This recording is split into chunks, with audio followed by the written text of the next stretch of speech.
I've been told multiple times, like, forgiveness is something that takes a really long time. I'm not sure, like, if I'm there yet.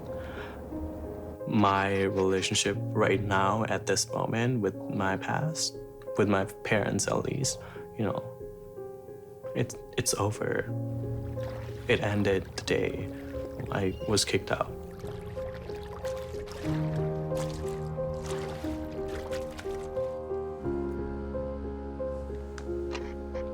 It was all or nothing in my mind. Like, they love me now, but they're gonna hate me and they won't want anything to do with me. I think I was scared of being disowned because you hear about it, I don't know, in the news or on TV about someone coming out and getting disowned. If they're not supportive, that's what's gonna happen. People did reject me. They felt I was choosing this lifestyle, and they said I was embarrassing them, shaming them. Rejection is a reality for you. Rejection from family, society, friends. It's a part of your day-to-day existence.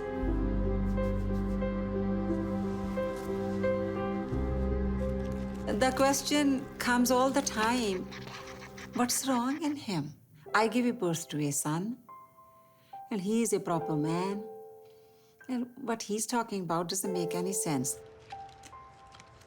I used to believe if you pray, pray, pray, pray, you can change everything. I said to my son, I said, I feel so bad. I gave you birth, and you have to face this.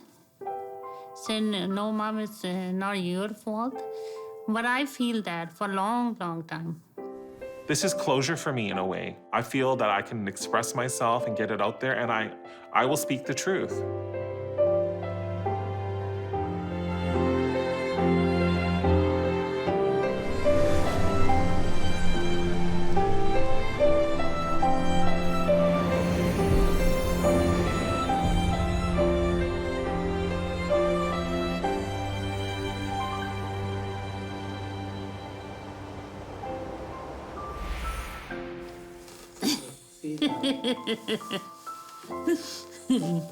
Yeah. Or Venjog. Yeah. They were very outgoing. Not TV watching, all day outside. So fun. It was so fun. Art was very nice boy. He has so many friends. Jagu was like daddy's baby. Just like me. Just like me. She was like daddy. She was like daddy. Let's say around 4 or 5 years old, I was very tomboyish. I wanted to dress like my brother. I had short hair. Even in kindergarten, the kids couldn't tell if I was a boy or a girl. I always liked playing with boy things. I didn't like dolls. Something was different about me, I think.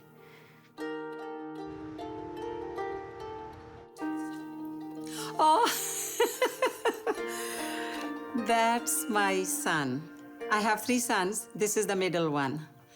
And we gave him name Amar, and he gave himself name Alex. My grandmother told my mom when I was born, she said, this kid's gonna be special one day when you grow up. And my mom didn't know what special meant. I remember one of my neighbors had a big, huge dollhouse. And I was just a fantasy, just a dream to walk into this dollhouse and have it filled with all these dolls. That was my fondest memory of my childhood. And I remember I never could understand why boys want to play with trucks and get all dirty in the dirt. And it seemed like such an uncultured, uncivilized thing to do. Like, what interests them in all that? You know, I was clean and, you know, wanting to be like a princess and play with girls.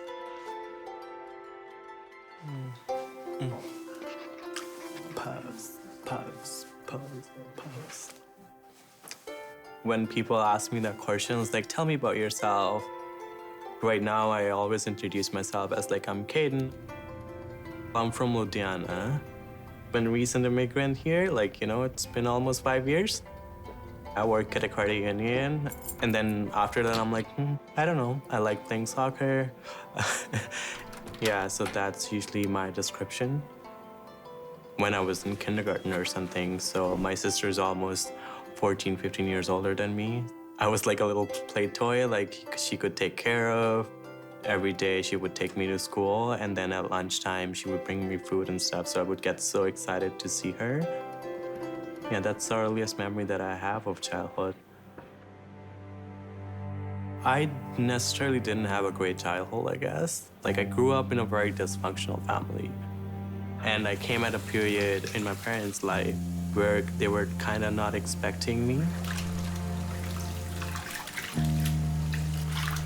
And then I guess that caused a lot of drama in their own life. My mom was always focused on the household chores, and my dad was always out. And then when he would come home, he would just sit in his own room and drink. I remember a lot of fights, very like silly things. Oh, like, my food is not warm enough, and then he would throw the plate. I don't have a fond memory of my dad and my mom, just being loving and supportive of each other.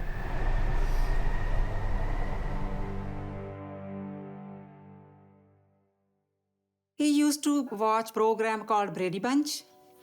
And if Amer's father come home, he always asked us to sit on the chairs and listen to Amer that how dad should talk to mom, how mom should answer, things like that. And he was so cute kid for forever. You see, my father was 19, and within 3 years, he had 3 kids.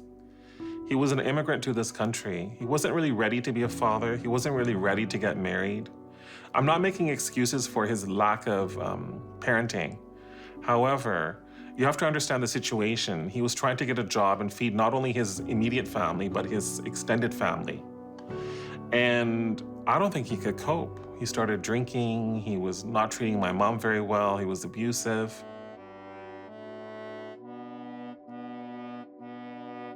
I've been through a lot. Sometimes feel that nobody listening to me, nobody understanding me. So I was almost alone to go through that journey.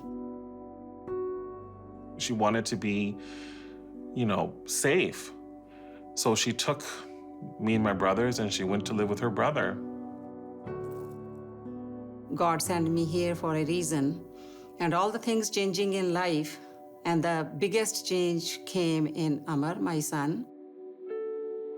Watching my son, it was telling me something, but I was not knowledgeable enough to understand. As I got older, people used to call me girlish or a girl, and I never understood what was wrong with me because I was just being myself. One time I was sitting in a chemistry class. I put my hand up to answer a question. People just laughed. They said, "Oh, you sound like a girl." I was just answering a question that the chemistry or the science teacher was asking, and they said, "Oh, they were all laughing at me." I think I was in grade 8 at the time. I would have these hand gestures or whatever, or way of talking, which was like kind of feminine more than, being masculine. And then anybody could look at me and say like, "Oh, this guy kind of doesn't fit in." That kind of made me fall out of the norm even more. Not just physically I felt different, but something, I don't know. I didn't feel girly like the girls. I think I related more with the boys in the class. I think I've always, on some level, felt like an outsider in one way or another. She was little, and my nephew's picture came from India. As soon as she see the picture of my nephew, he was wearing hat, everything. Then that day she quit wearing dresses. He wear chunni.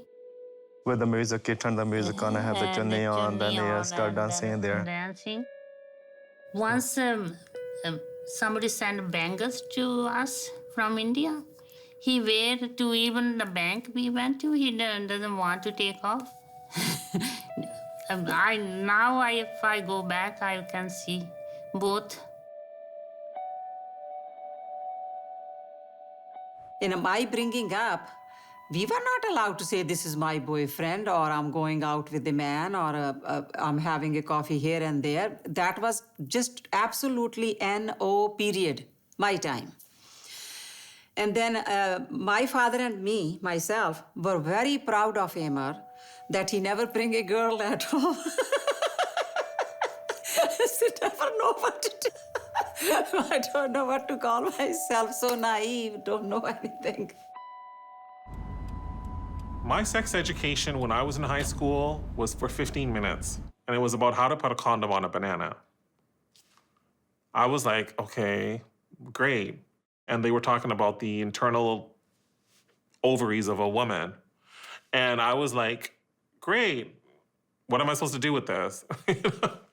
So really, it didn't get through to me. We were sitting in the hallway in high school, and there were these posters on the wall for the Gay Straight Alliance in the school. They had put facts, like 1 out of every 10 people is gay. I don't remember what the stat was that they wrote on there. And that was kind of shocking to me. Like, oh, out of our 10 friends, 1 of us is gay? Or like, 1 of you is gay kind of thing. Not knowing, like, nobody talks about it. I don't even think the teachers ever talked about being gay. They just put these posters up, and even more confusion. It was kind of like a bad thing.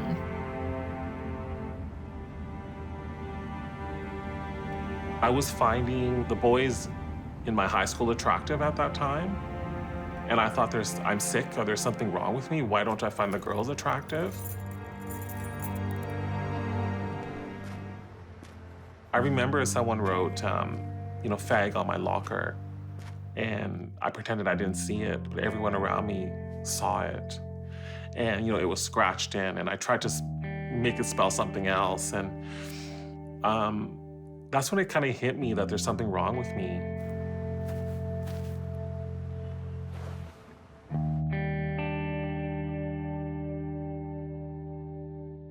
So I'm trying to fit in with the brown guys, and I'm trying to fit in with the white guys, and I'm hanging out with the girls, and I'm trying to pretend like I'm straight.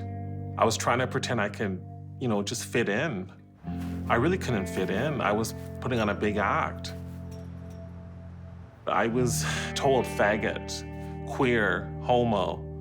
People had rumors like that spread among my social circles saying that kind of stuff.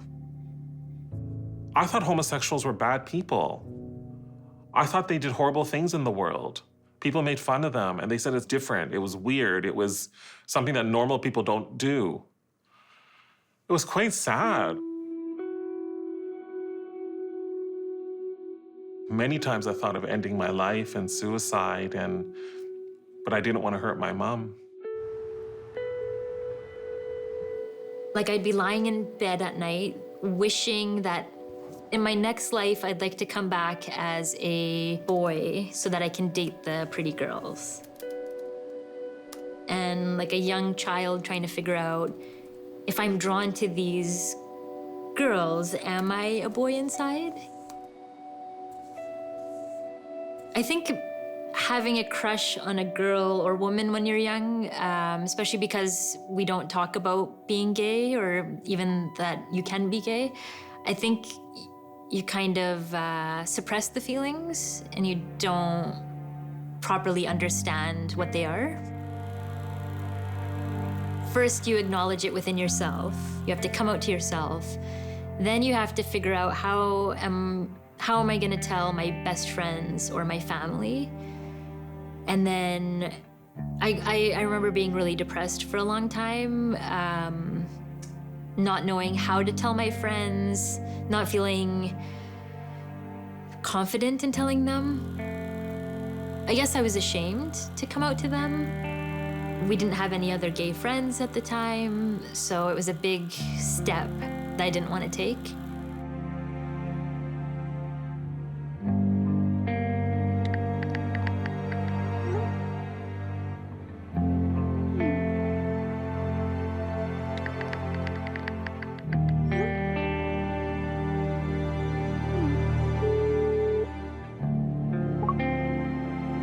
Hello.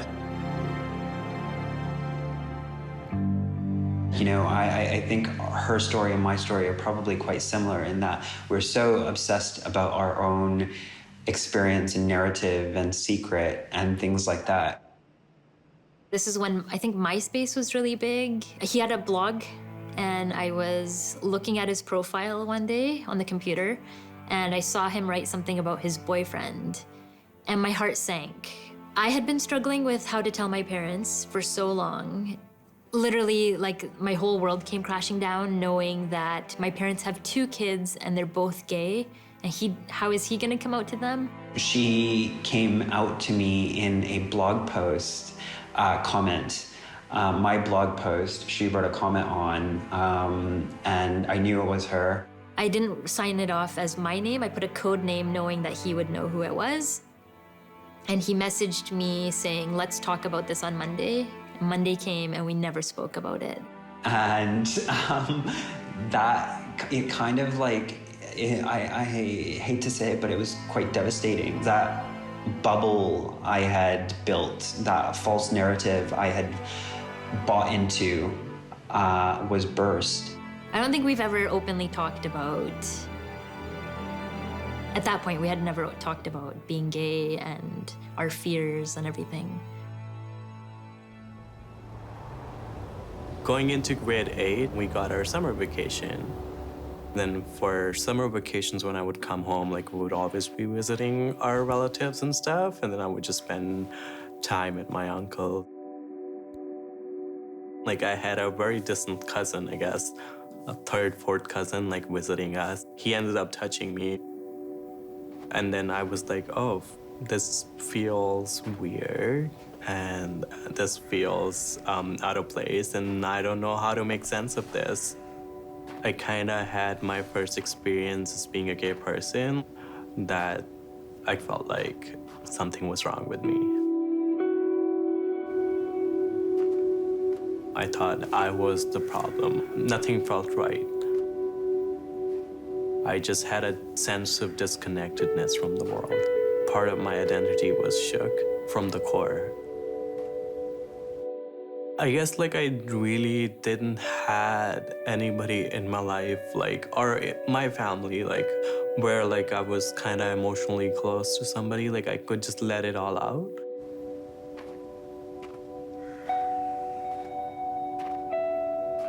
Having this experience and internalizing it, I just became really rebellious.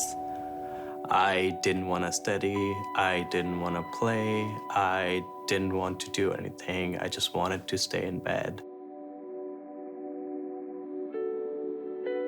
I noticed very troublesome when he was in high school.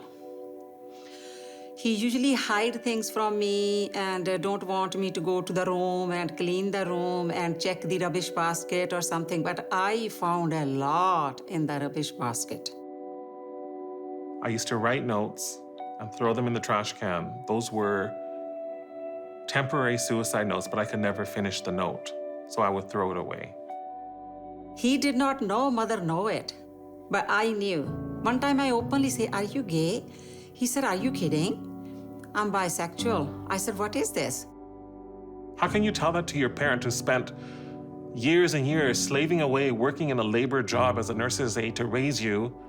Her dream for her child is to get married and bring home a daughter-in-law and have children, and you turn around and say you're gonna go running around with guys and have sex with guys. To me, that's what being gay meant. It didn't mean that you can have a relationship with a guy.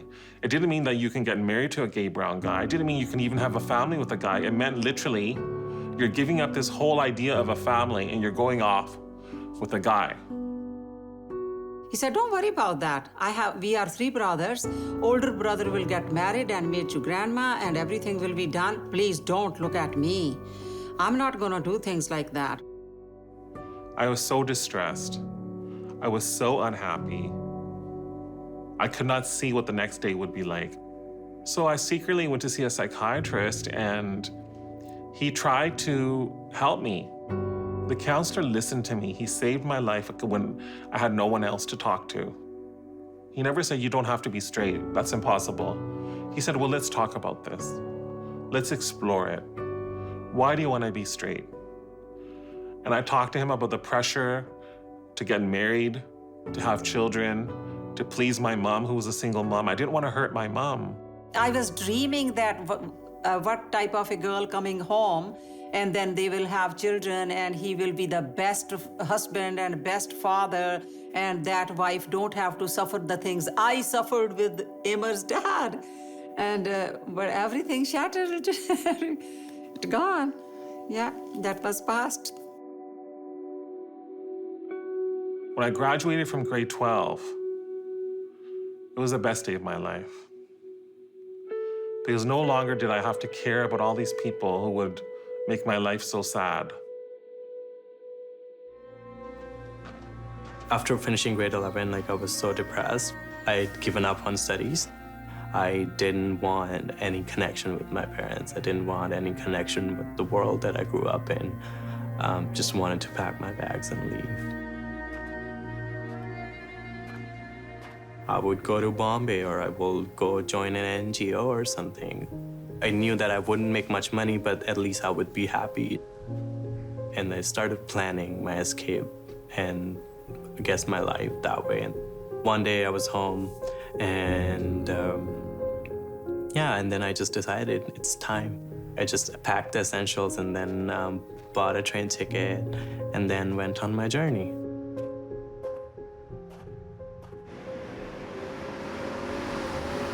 And that journey, it was excruciating.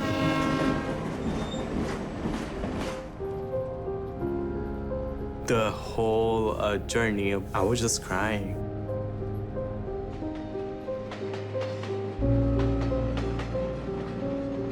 I remember I had this notebook and then I'm trying to write and then it's filled with my tears and I can't write.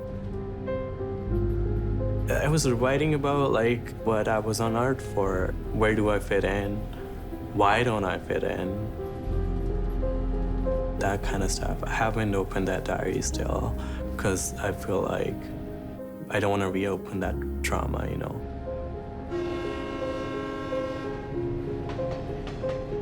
That really broke me.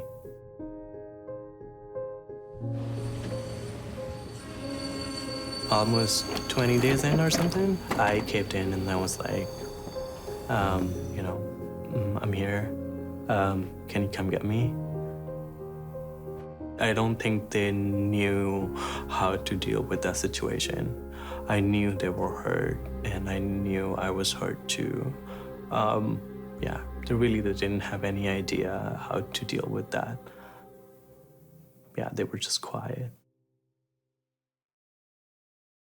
I wanted to get away from my family and friends and live a secret gay life in England. Unfortunately, when I went there, my grandfather went to India, to Punjab. I was all by myself and I had a nervous breakdown. My body was literally deteriorating and falling apart at that moment. I had what they call a spiritual experience. I had a type of a hallucination. I don't know what time it was. I was in a deep sleep where I felt this really strange energy coming from deep within me.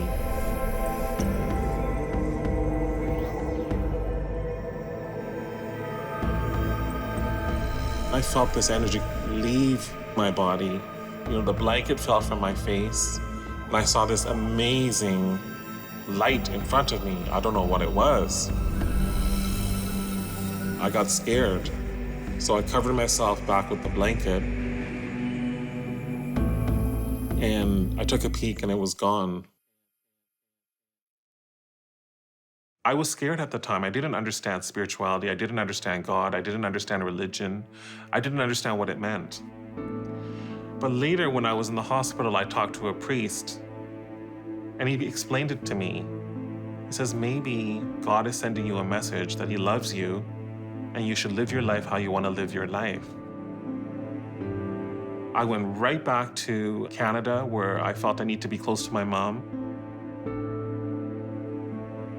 I was so broken that how I tell my mother what's going on in the house, how I tell my father what's going in the house. And I can't even talk to outside the house with friends or co-worker or anybody because I myself don't understand what's going on. Then I feel for the longest time that I done something wrong in past life and the God is punishing me now to do all that stuff. I think my mom was confused. She didn't understand. No one teaches, Indian parents or South Asian parents or Sikh families about homosexuality. Where are you supposed to get your education from? There's not one word of homosexuality mentioned in the entire Sikh holy book. It's not an issue. So no one can make that judgment on us. So in a way, I think it's a gift. One day I cried all night, and then early in the morning, I get up, I take a shower, and just open the Holy Granth, and I was reading it. And all of a sudden inside me, I feel like a shower of some blessings or pat on my back, and I felt like bodily feelings that somebody giving me the comfort. I was all alone in the room. After that, I made up my mind, no matter what happened, lift myself up and chin up and go. Anything will happen with God's will, and there's nothing I can do. Only one thing, to love my child. I accept him as it is. But it takes so long to reach that point. Why am I in a society that treats gay people so badly? Why are they discriminated against? Why are they marginalized? Why do they have to fight for their rights? Why are they not treated with equality and with dignity and respect? It made me angry, and it pushed me into social activism and social advocacy and social work. I wanted to help people because I felt I need to devote my life to helping people. And then I got into teaching and I got into counseling, which is another way of helping people. As a social worker, I wanted to do something to keep my community safe. The local newspapers interviewed me, the Surrey Leader at the time. My mom did the interview with me. You know how powerful that interview was? I had the support of my mom, and my mom put her photo in the newspaper saying she supports her gay Sikh son. So the message went to the parents as well as to other kids who were struggling with their sexuality. And that was in 2008. And she said, I would not support you unless I felt it was the right thing. I consider him, he's a father of Sher Vancouver. It's not the only way you can be a father with biological child. He's doing for humanity. I always wanted it. My grandpa was doing it, father was doing it, and I done what I could.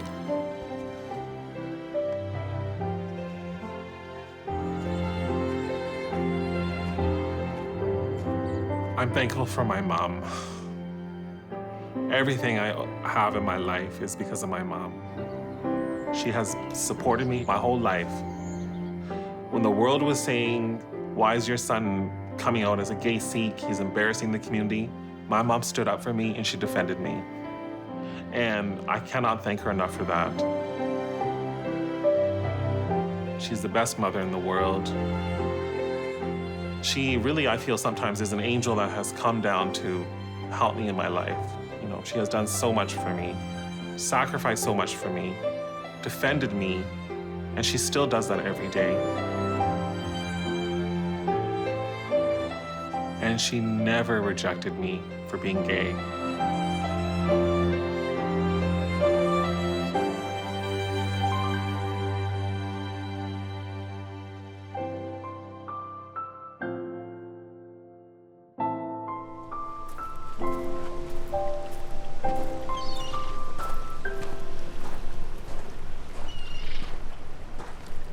In high school, even though all our Caucasian friends were dating each other, we were never allowed. You can't be friends with boys.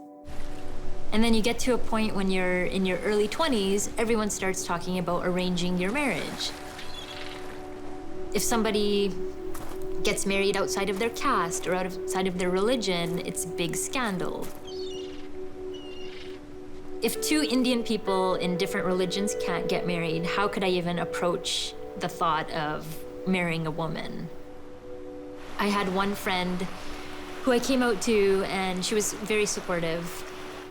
And she would talk to me about how we could come up with a plan where I would marry a Sikh gay man, have a wedding for show, and then we could just live our lives. I'm gay on my own, he's gay on his own. And yeah, this was like a really very real conversation we had, because we didn't know how I could tell my family in a way that they would understand that I am gay. There was a lot of hoping that, you know, my parents aren't going to get my wedding, but at least they'll get hers. That's what I told myself for years. There was just this fear that it was going to destroy things for my parents, and, it wasn't going to be okay. We go to Gurdwara, and so many people know us, and everybody wanted to marry their daughter or granddaughter to her. And maybe 50 people asked me. Then he keep on saying no. Then I asked my friend Ravi, ask him why he keep on saying no to every girl. Why, what he wanted. Then she took her to Vancouver. They talk, they cry. Then she told me that, Raj, sit down and listen what I'm saying to you. Then I shaken up, oh, that? that was a big moment, big, life-changing, life-changing. The day I figured out about Harv, he was mad, kind of bad mood. And he was so rude. He never rude to Jack. My dad normally, 98% of the time, is happy, kind, very loving man. And he snapped at me out of the blue, which was really out of character for him. And that kind of got me upset, and I stormed away, went on the computer, and didn't want to talk to him. And then maybe half an hour later, my mom comes into the computer room. We love our kids so much. I went upstairs to tell Jack that why your dad is upset, because he know what Harv, this thing. And she says that Dad's upset because I told him that Harv's gay. And I just froze up. And Jack started shaking and crying. Said, why you are crying? And after a while, she asked me, do you have anything to tell me? And I said, Mom, I'm the same. That's the toughest moment in my life. That is a girl, and she's different. And what would happen? What is the future for her now? Then I start to pray. Then I was oh, I have to deal with not one, both of my kids. It's tough. I've never been hugged by anybody as tightly as she hugged me then. That was a really powerful moment for me. She said to me, if anybody gives you a hard time, I don't want you to invite them to my funeral. They don't need to come to that. And I knew then that it would be okay.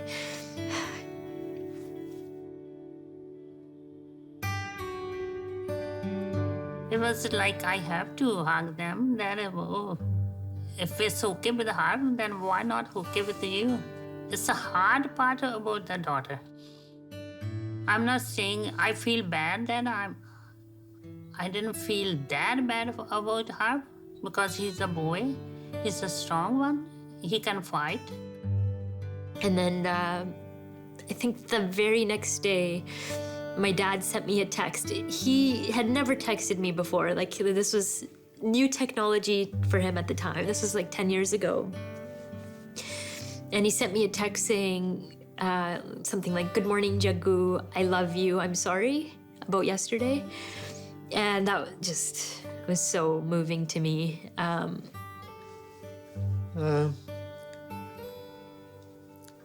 think I just wrote them maybe, I love you guys. The way I loved you yesterday, I love you today same way. Same. It's no different in there. Yeah. So Because that just the way you are, be okay with that. we are okay.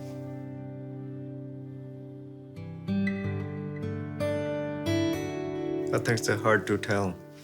We couldn't tell the difference. Yeah. It's hard to come out, hard to I come think. out. Yeah. It's very hard for them too. Well, lucky that thing didn't happen, that we didn't beat or something. Yeah, I don't know. Maybe it's meant to be that moment. I think that was huge, like to know that they were on this journey with me was really helpful. It could have been a lot harder on all of us if they hadn't kind of accepted it as quickly as they did. Like, I think it would have caused potentially years of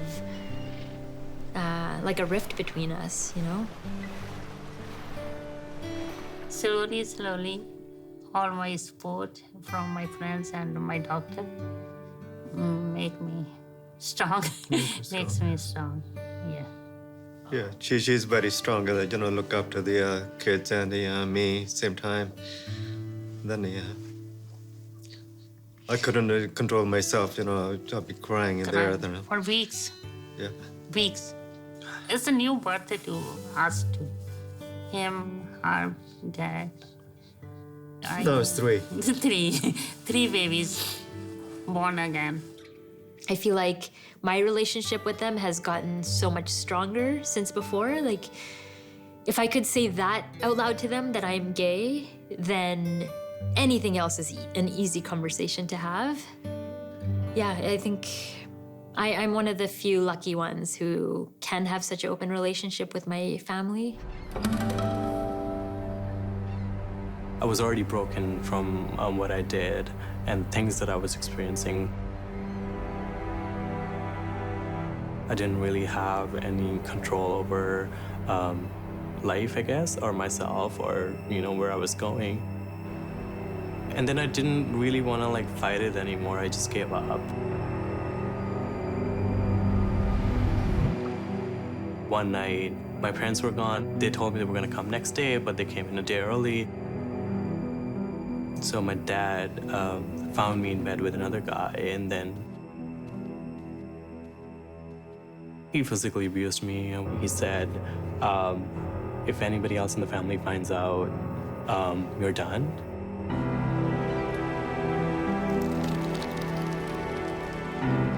Yeah, but the thing is, I didn't deny it in that moment.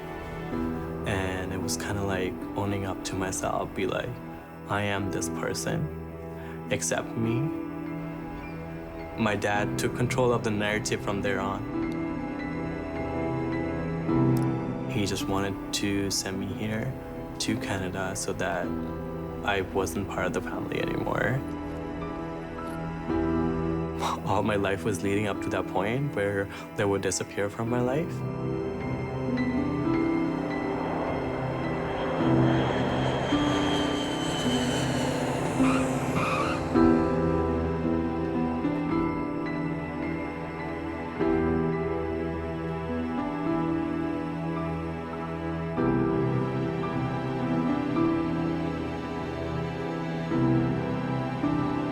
Coming here, I think that didn't really work out in his favor.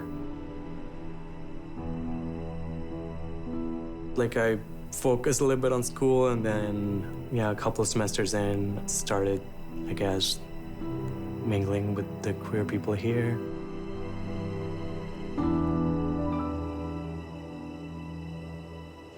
So there was this one guy that lived closer to where I was living, so I started hanging out with him.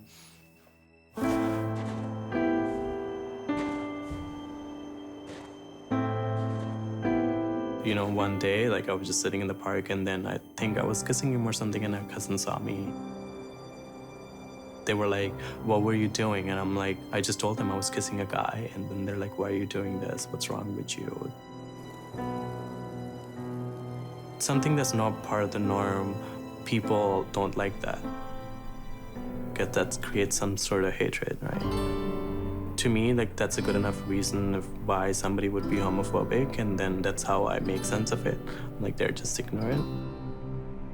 Really didn't try to hide it from anybody, so I guess the family slowly figured it out, and then I wasn't ready for the repercussions. On the verge of being homeless in a country where you're temporarily here and then have nowhere to go. That was pretty much the lowest point in my life. If being true to myself is gonna entail this, this, and this, then what's the point of life?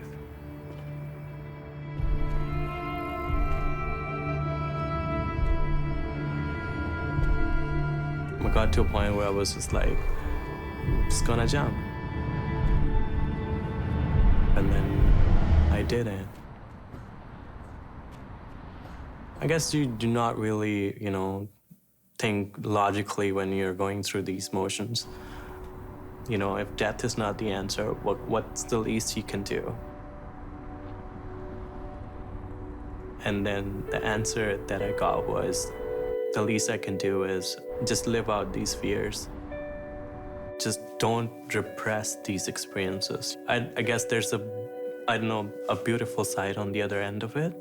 I wanted to believe in that. It was very much survival. Guess wanted to live, didn't want to die. I don't know what I was doing. I guess I just messaged a whole bunch of communities and stuff, and I messaged Amar to see like if there's any way like who could help me.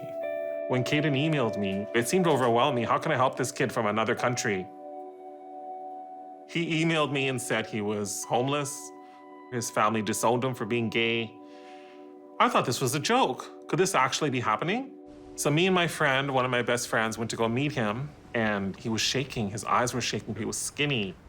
My friend says, what's the point of helping people who are gay and brown in your community if you can't help this kid?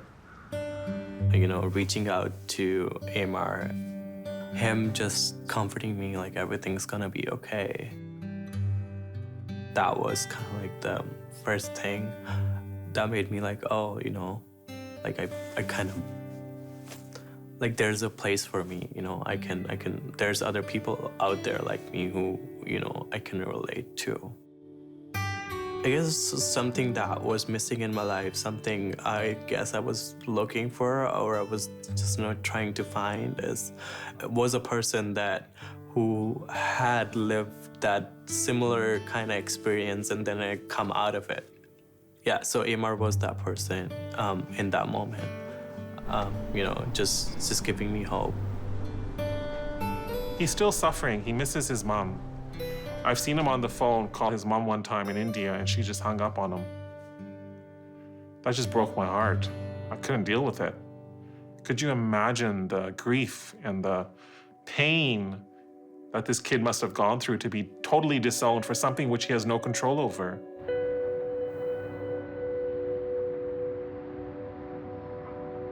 I know my mom never really rejected me. I don't think she will ever be able to reject me. I just want to get to a place where,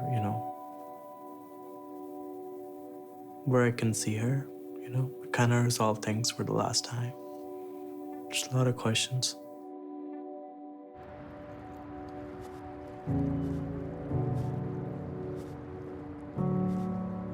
I would say to my dad, if I could,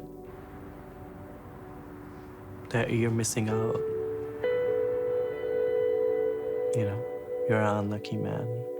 And I don't mean that in a hateful way, but you are unlucky.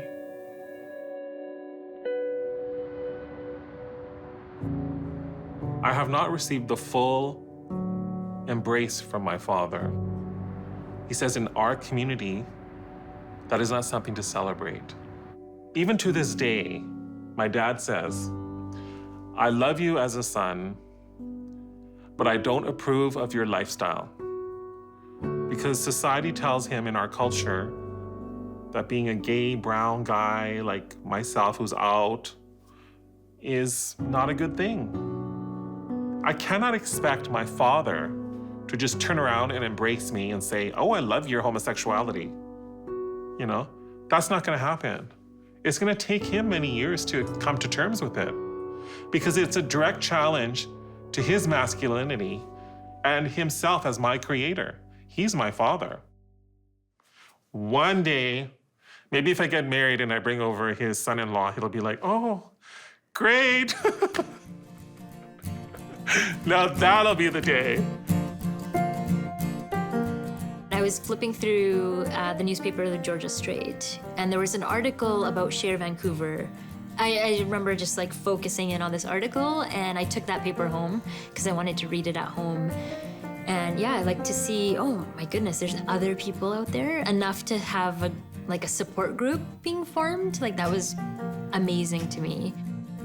And yeah, it was really life-changing for me. People were hugging each other, there were rainbow flags everywhere, and that was the first time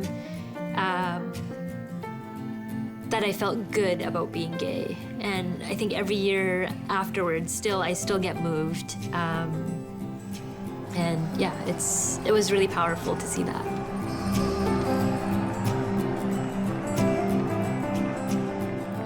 One of my coworkers said, hey, Amar, I like big guys.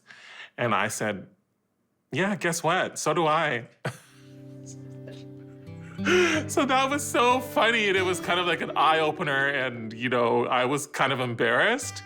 They think I'm a real masculine guy, but inside I'm like a real diva. You know?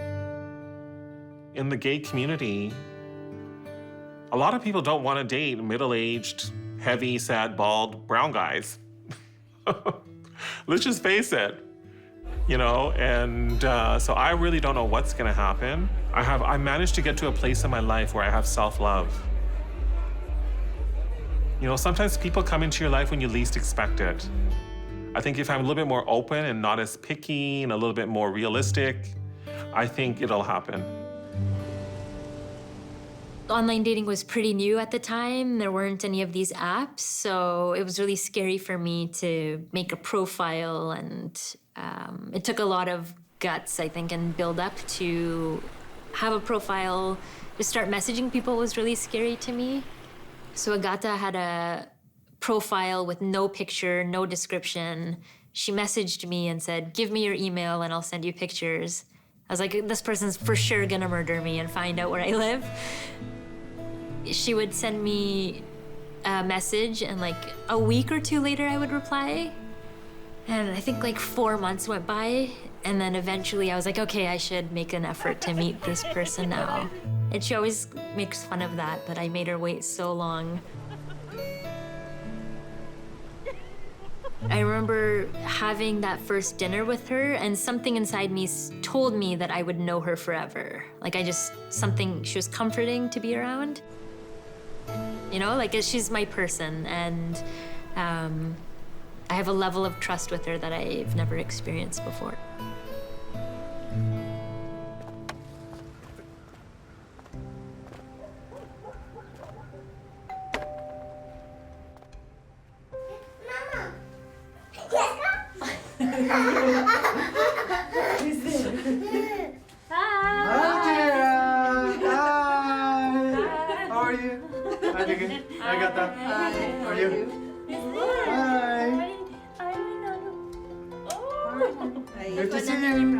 When we are there, I was relaxed, more relaxed. Now they are family.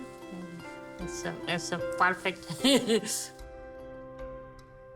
a blessing. Every time I see her, she makes us smile. Make us like it's a, no matter She doing it's stuff, raining, you know, it's a sunny day start for when us. they're running there, just so happy. Nana, Nani. She start talking and calling Nana. Is a grandpa. Nani is a grandma. Yeah. The sound of her makes us hug. Yeah.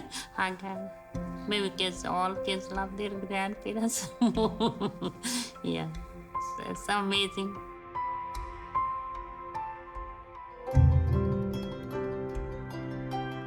I would say thank you to my parents. for just embracing me and my brother the way they have, embracing Agatha and Jaya the way that they have. Hanaji, kidaw te? Hi, Harv. They've been these quiet advocates for us. You know, before I came out to you guys, I think I was just really scared or nervous for quite a few years. I don't know. I think all the time I always, in my own head, I always thought every reaction was going to be worse. I don't think I was ready for it. Yeah, I don't know. I couldn't have asked for a better reaction, so I really appreciate that. So I think Jaggu and I are very lucky. We are So thank lucky you. too. We are lucky too. But ਅਸੀਂ proud ਹਾਂ ਪੁੱਤ ਹਾਂ Yeah. ਅਸੀਂ proud ਹਾਂ ਕਿ ਜਿੱਦਾਂ ਬਈ ਤੁਸੀਂ ਸਾਡੇ ਨਿਆਣੇ ਆ ਕਿ ਐਗਜ਼ਾਮਪਲ ਸੈੱਟ ਕੀਤੀ ਆ ਕਿ ਪਰਮਾਤਮਾ ਵੱਲੋਂ ਖਰੇ ਕਿਸੇ ਨੂੰ ਦੱਸਣ ਲਈ ਦੂਜੇ ਲੋਕਾਂ ਦੀ ਸਪੋਰਟ ਕਰਨ ਲਈ ਜੋ ਵੀ ਰੀਜ਼ਨ ਹੋਗਾ ਪਰਮਾਤਮਾ ਨੇ ਤੁਹਾਨੂੰ ਇਦਾਂ ਦੇ ਬਣਾਇਆ ਹੁਣ ਅਸੀਂ ਪ੍ਰਾਊਡ ਹਾਂ ਤੁਹਾਡੇ ਤੇ ਹੁਣ ਇਦਾਂ ਨਹੀਂ ਹੁਣ ਇਦਾਂ ਨਹੀਂ ਲੱਗਦਾ ਕਿ ਅਸੀਂ ਲੈਸ ਹਾਂ ਦੂਜਿਆਂ ਨਾਲੋਂ ਹੁਣ ਇਦਾਂ ਲੱਗਦਾ ਹੈ ਅਸੀਂ ਦੂਜਿਆਂ ਨਾਲੋਂ ਜ਼ਿਆਦਾ ਹੈਪੀ ਹਾਂ proud daddy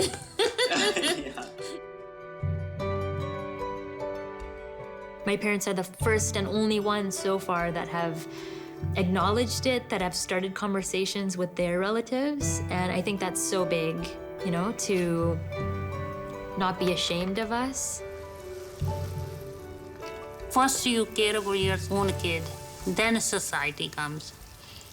Only care about that baby who struggle and come out and how much courage he has or she has to tell you. It's okay to be different. It's not the parents' fault or the kids' fault. It's a God's given thing. Being different, being gay or being somebody else, nothing wrong with that. Love the child as a child. They are personally very badly hurt and injured emotionally by other people. They do not understand them. Do not try to change it. You're going to waste your own life for that.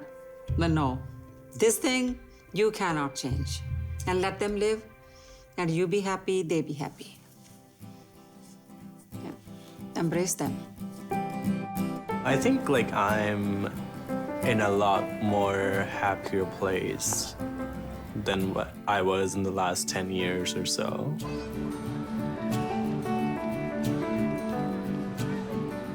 I'm more open to experiences now. I'm more open to putting myself out there and you know, and being vulnerable with people. Falling in love, falling out of love, falling in love again. Yeah, just, you know, trying to experience life and the colors of it.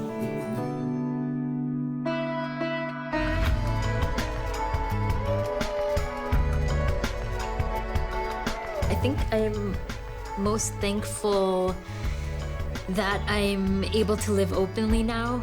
I don't need to hide. I would say to someone who's starting this journey that there's nothing wrong with you. You are exactly who you're supposed to be. Somehow, you need to find your people, you know, like even one other person who gets you, who is like you. I think that's a big step so that you feel less alone. That can make all the difference to make you feel heard and feel seen and safe.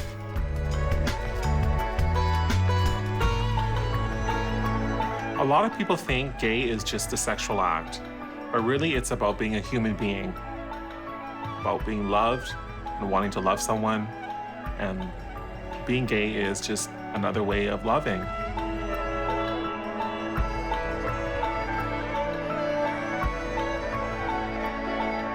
God is a God. Why It's a would he man make? who created all this stuff. Why would he hate my kids? Who are we to say? Let them choose their own way. One man died, one woman died. They both cremated.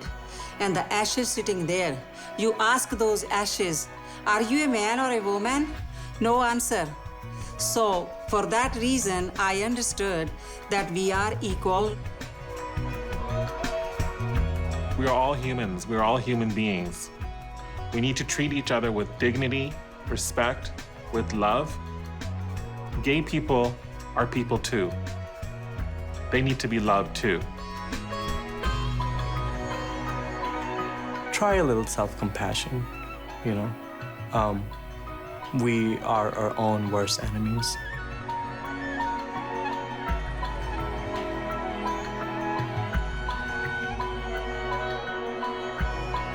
Just go home and, you know, and tell yourself something that's loving, something that's kind.